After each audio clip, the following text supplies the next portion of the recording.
Et je crois qu'on va passer à la conclusion, c'est ça? Alors la conclusion, rassurez-vous, elle va être courte. D'abord parce que je n'ai que 5 minutes, donc il va falloir faire FISA. Et puis parce qu'il y a d'autres choses après, donc je ne voudrais pas entamer les réjouissances. Bon voilà, alors quelques mots de conclusion.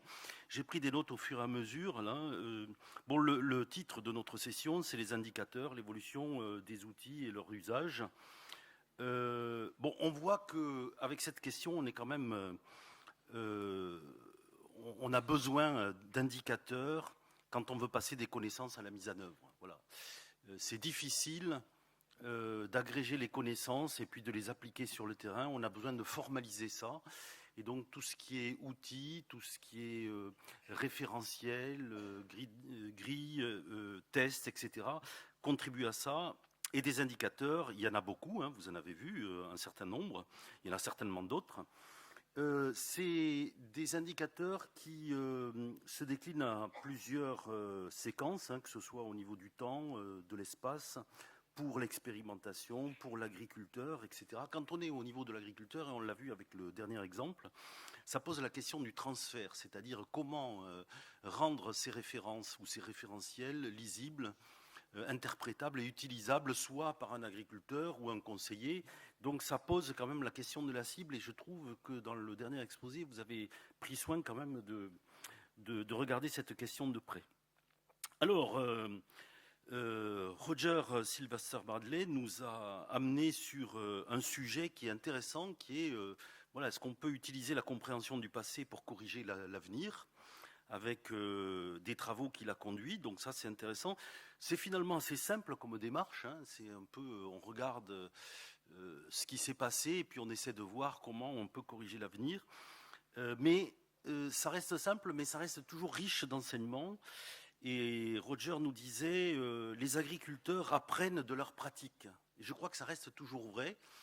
Et tant que ça restera vrai, je crois qu'on peut rester serein parce que le jour où on n'apprendra plus rien de ce que l'on fait, je pense qu'on sera pas très loin de la fin. Bon.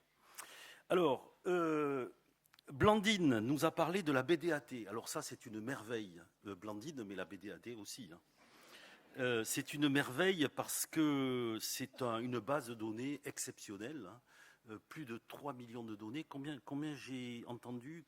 15 millions, 14 millions de données. 42, voilà, de détermination. Bon, c'est un trésor, voilà.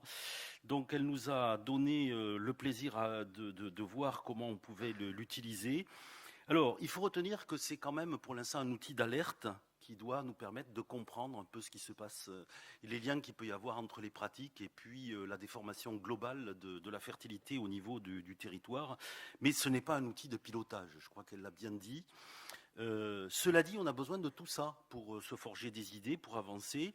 Et puis moi j'ai noté que même si c'est un vrai trésor de guerre que nous avons là, il faut le préserver, l'améliorer, l'exploiter. Il y a eu beaucoup de questions sur est-ce qu'on peut le compléter avec du géopositionnement, avec des pratiques culturelles, faire le lien avec les stratégies de raisonnement. Ça, c'est une bonne idée aussi. Enfin, il y a plein de questions derrière. Je ne sais pas si on pourra répondre à tout, mais en tout cas, ça montre que lorsqu'on a un outil comme ça, on a plein d'idées pour voir comment on peut l'utiliser encore mieux. Alors, on est passé après à la caractérisation de la fertilité physique du sol, de façon simple par le test de quelques indicateurs, et c'est Pascal qui nous a montré un petit peu tout ça.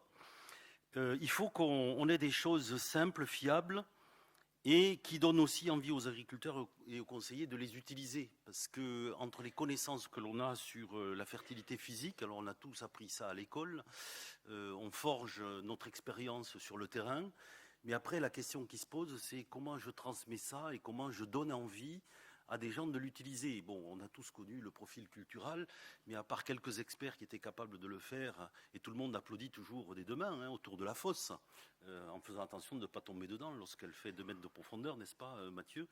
Mais voilà, la question, c'est comment est-ce qu'on passe de connaissances qui sont établies, éprouvées à quelque chose d'utilisable, même si c'est plus simple. Et je pense que c'est le sens de ce que nous a montré Pascal. Alors, Il y a plein de questions autour de ça. Est-ce que ces travaux vont continuer sur d'autres tests? Parce que là, tu nous as donné envie d'en savoir un petit peu plus. Il y a peut-être d'autres thèses. On n'a pas parlé, par exemple, de la battance, de la sensibilité sur la battance, etc.